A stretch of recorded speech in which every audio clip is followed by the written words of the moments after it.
Oh,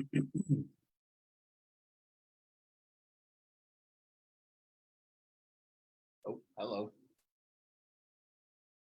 Perfect. We're live.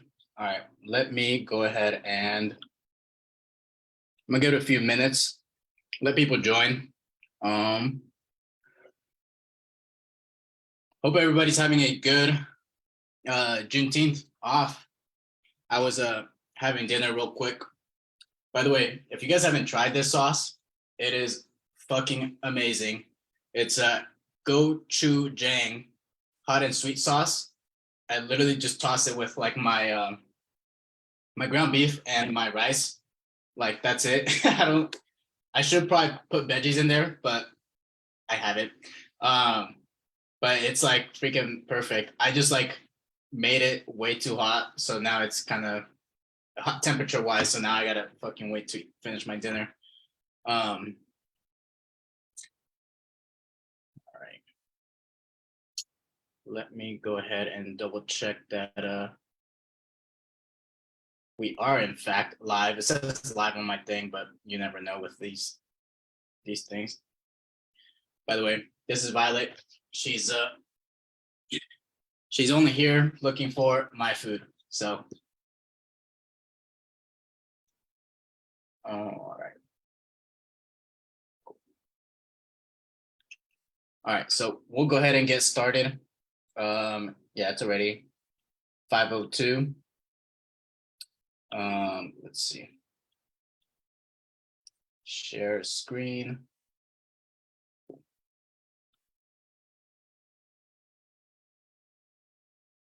All right, so today's training, that's actually going to be super simple, but leaning down secrets, the exact formula to achieve your dream body in 2023.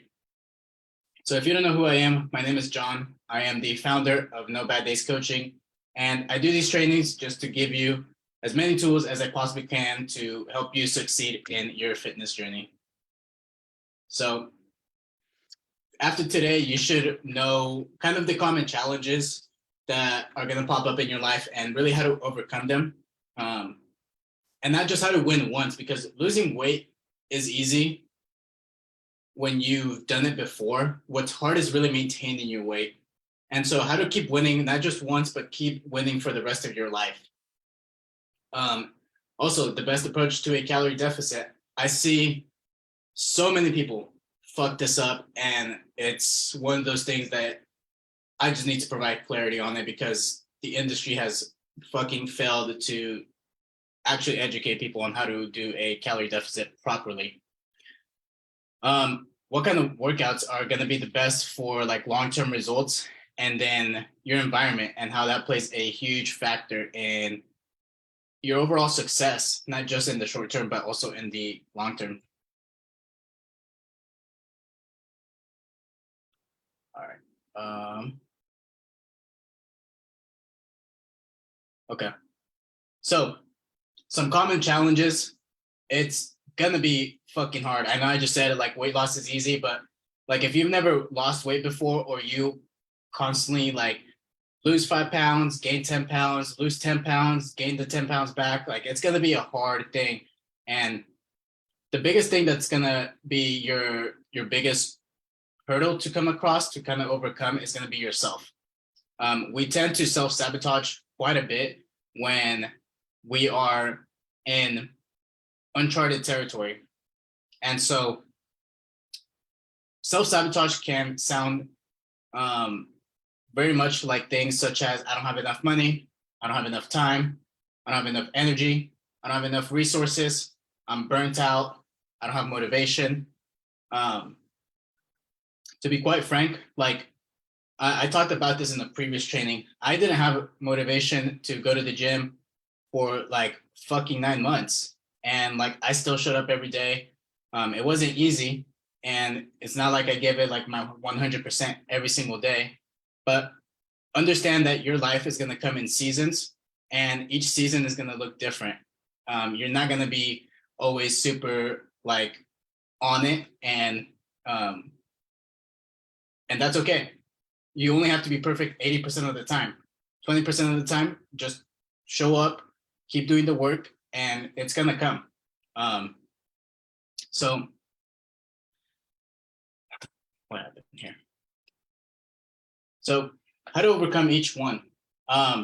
This was actually something I just got off the phone with another client right now, and we actually like did this exercise together and walked through it. But you know, when it comes to not having enough money, not having enough time, not having enough whatever thing comes up, like those are very real things for sure.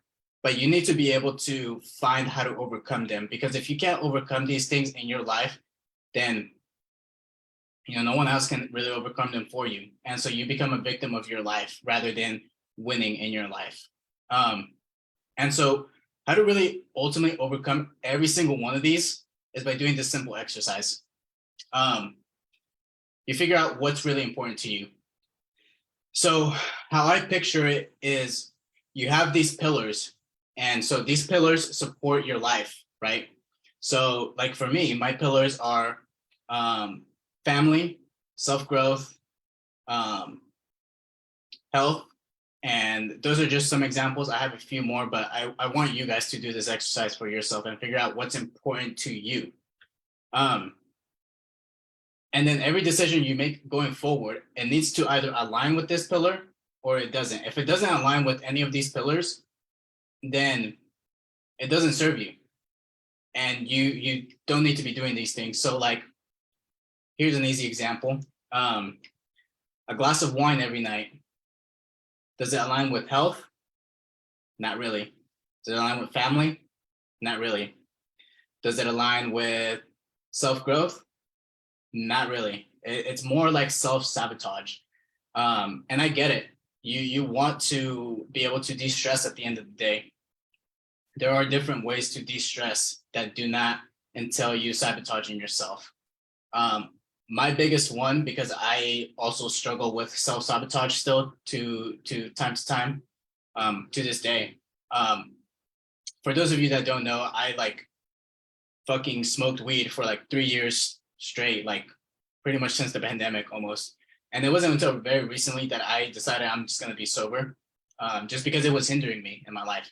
And so the reason I did that is because I wanted to like check out de-stress, and you know, you deserve it. You worked hard all day. You need to wind down. You need to relax. What I've transitioned to is CBD. What I've found is that one, weed isn't going to serve me, and two, I'm just looking to relax a little, not be freaking blitzed. So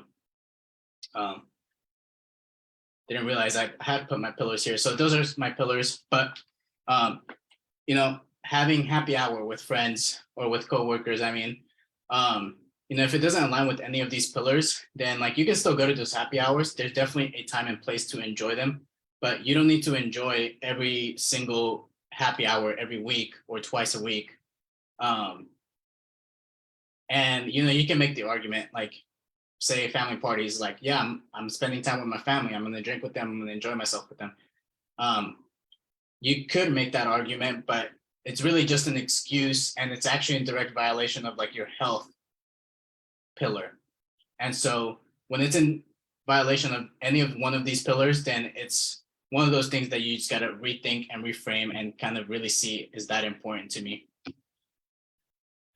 So how to really create a forever win for yourself.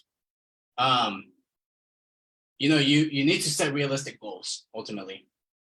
You know, you didn't gain the weight overnight. So don't expect it to lose it overnight. You know, if it took 10 years for you to gain the weight, if it took you 1 year to gain the weight, don't expect to lose it next week, next month, you know, in 2 months. It's gonna take time. And don't get me wrong, like there are people that definitely do lose the weight very quickly, but there's an even smaller amount of people that actually hold off the weight. They don't gain it back. And so there is no point to you doing all this hard, shitty work that sucks if once it's done, you're just gonna gain it all back. It's just a losing battle. So stop trying to do all these quick fixes. And what you really need to do is become a new you. you need to create a new identity. So what I mean by this is, here's an example for myself. I'll just keep attacking myself because I'm here. So for me, it's like, I used to be like a frat star. That was my old identity. And sometimes to this day, I still hear it from guys that were in my fraternity. Like, oh yeah, I remember those days, and you were whatever. Like, yeah, that was me. It is no longer me. I am a new person. I don't identify by what I used to be. And how you create this new identity is by the things you do each and every single day, day in and day out, including weekends. It doesn't mean you have to be perfect. Again, it's just going back to that 80-20 rule, but you need to be consistent, rather than trying to be perfect for 6 months and then burning out and crashing and burning, and really learn how to manage kind of all these things. Another thing that you can think about is like a new car versus an old car. So the old car is your old identity. It's what used to get you to wherever you're at now in your life. And you keep having to fucking throw money in this shitty ass car, and it's frustrating, and it's one of those things you keep saying, I can't afford a new car, I can't afford a new car, but can you really afford to keep throwing money at this old car trying to fix this thing?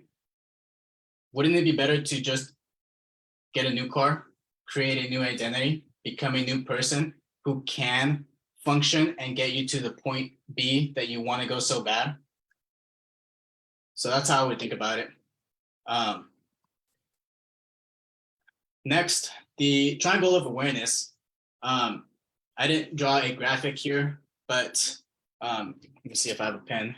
If you think of your life as one big triangle, I'm sorry, your fitness goals as one triangle.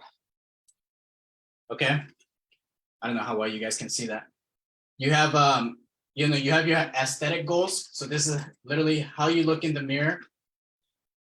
You have your performance goals, so how you perform inside, outside of the gym. And then you have longevity, right? So you have these three corners.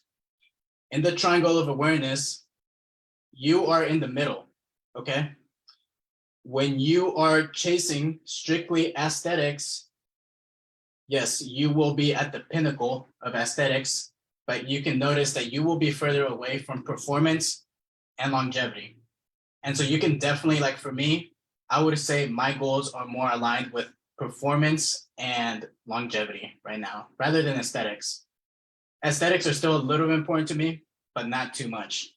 And so I would argue I'm somewhere in the middle, where I'm kind of a balanced approach essentially to everything, with a slight inclination to performance, just because I am a competitive powerlifter, and that's just the nature of our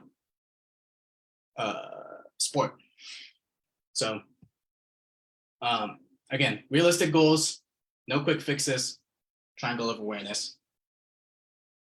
Okay, this is the slide I think that is also really, really important. How to approach a calorie deficit, or AKA like a diet.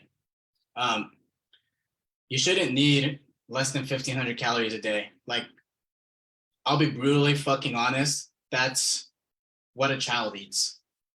You are an adult. You need to eat more than 1,500 calories.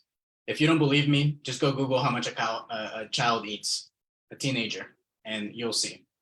I've also done extensive trainings on it, so if you want the links, let me know. I feel like I sound like an asshole. I promise I'm not. I just really, really want to drive this home for you guys. So your diet should only last 16 weeks at the maximum. Because after that, most people are going to crash and burn, whether it takes 1 month, 1 year, 2 years. You eventually gain all the motherfucking weight back and then some. And so it's not really sustainable in the long term. And it really goes back to creating this new identity of who you are now. So 16 weeks max to diet, and then you reverse for half that time. So for this example, it would be 8 weeks. say, as an example here, you start at 2,000 calories, or we'll use me as an example. I currently eat 3,000 calories, maybe 3,200 on some days. And so for me, if I was dieting, I would go most likely to the lowest I would get to is 2,200 over the course of 16 weeks. So 1,000 calorie deficit or so. Once I get to that 2,200 calories, I'm gonna reverse, but I'm not immediately going back to that 3,200 calories, because what this does is it undoes all the hard work I just did for the last 16 weeks. And it's going to be frustrating. It's not advisable. And so the way you minimize regaining all the weight back is you only add 30 to 50% of the calories you just cut back into your diet to minimize as much fat gain back as possible. You are going to gain some back, but overall, your starting point is going to be way lower. So for me, in this example, I would add another, I cut 1,000 calories, so I would go back to anywhere from an extra 300 to 500 calories. And then from there, every week after that, over the course of the next 7 weeks, so in that first week, I add 30 to 50% of my calories. And the next 7 weeks, I slowly build myself up back to 3,200. So that can look like 100 calories per week, just to let your metabolism kind of, what I like to call it is, it's a stabilizing period. You let your metabolism kind of adjust to the new amount of food that you're reintroducing it to. So in this example, like for me, I would be looking to say, if I lose 10 pounds and I gain, say, 5 back, but I'm eating 3,200 calories, then I just lost 5 pounds forever, for the rest of my life. And this can look a lot more. It can be 15, 20, 30 pounds, depending on the person. And you're eating a lot more food, which doesn't that sound fucking amazing? Once you get to, like, say, in this example, I'm at 3,200, then I'm going to maintain that for half that time. So about 46 weeks. And then you can re-enter into a new diet phase. So in total, you have 16 weeks of dieting, then you have 8 weeks of reversing, and then you have like 4 weeks of kind of maintaining your new weight before you enter another diet. So in total, you really have about, in this example, 16 weeks. You have 2 months before you start dieting again.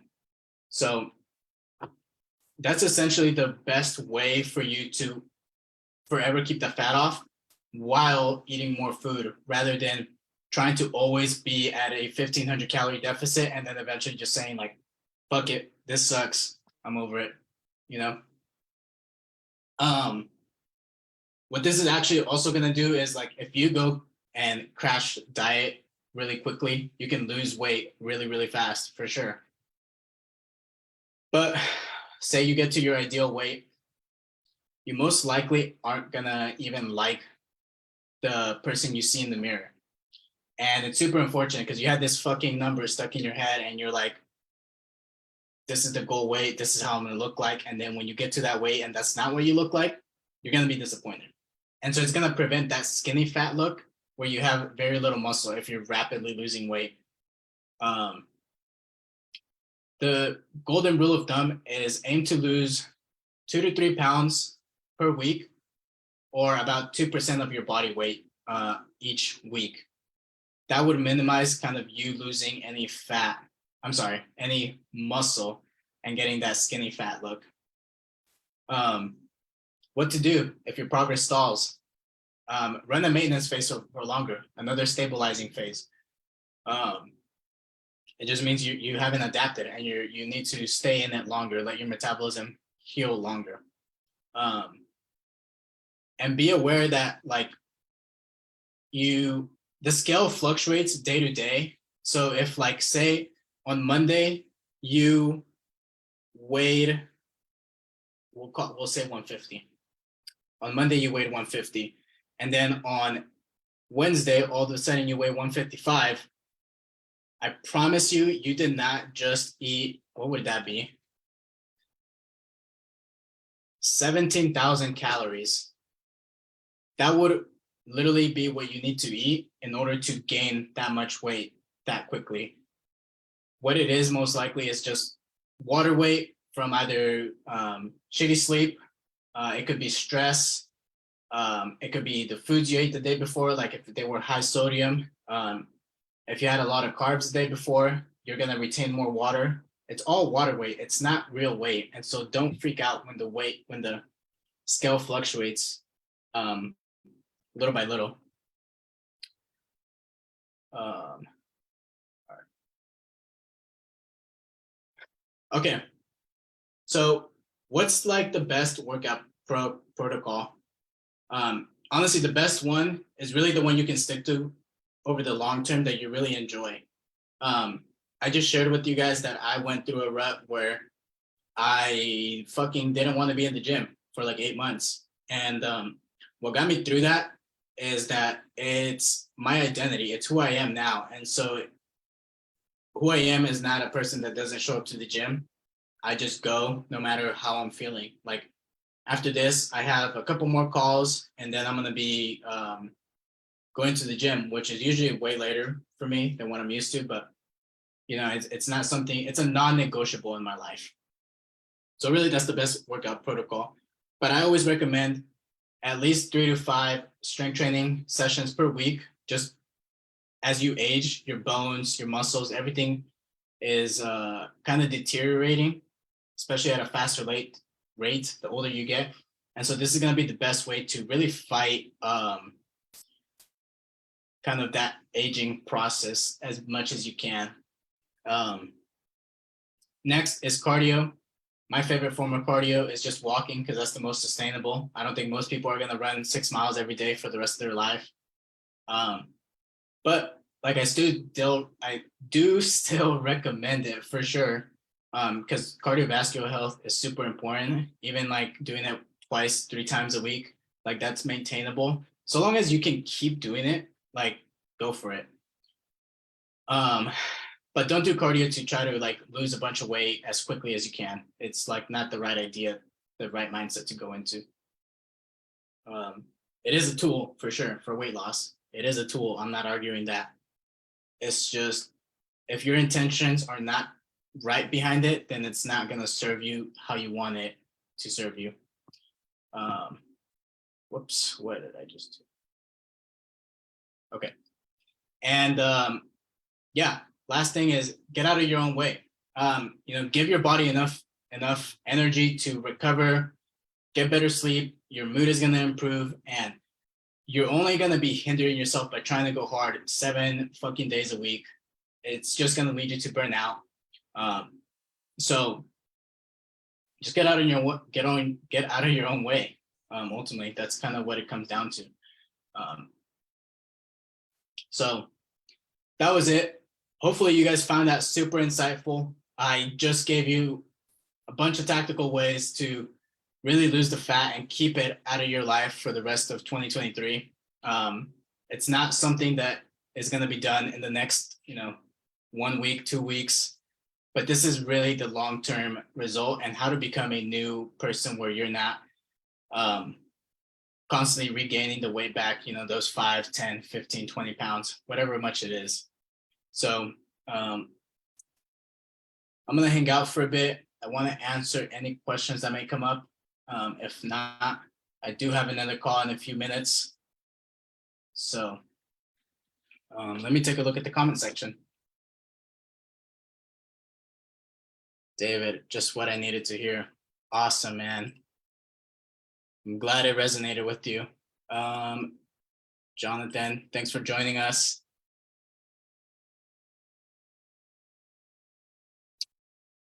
Ready. Cool. If there are no questions, I'm gonna get off this call. I'm gonna finish my dinner real quick. And if there are questions, just feel free to either message me or drop a comment. That way, you know, your question might be someone else's question. And so by you asking it, you could be answering potentially 70 other people's questions. So don't be shy, drop a comment. If not, feel free to DM me on the side. All right, guys, have a wonderful rest of your week, and we'll see you next week.